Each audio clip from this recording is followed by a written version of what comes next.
Just some dude. This is some dude's kitchen. We're having a baking frenzy here today, caused by the first snow.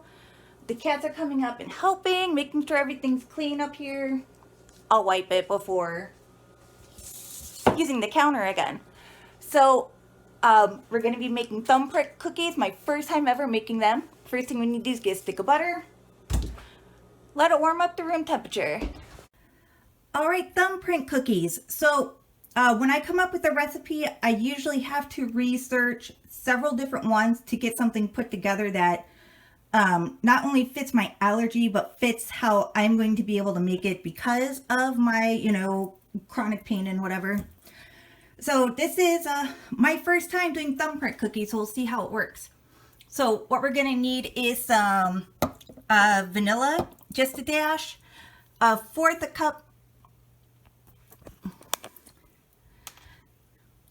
Sorry about that. A fourth a cup of sugar, 1 stick of butter, and a cup of flour. So we're going to put the sugar, butter, and vanilla in there first to let it cream. All right, now that's all nice and creamed. So now we're going to put in the flour and mix. And do not put the flour in all at once. I forgot to mention that. So it will not mix completely in the food processor. So you're going to have to stir it in yourself and then let this chill for 1 hour.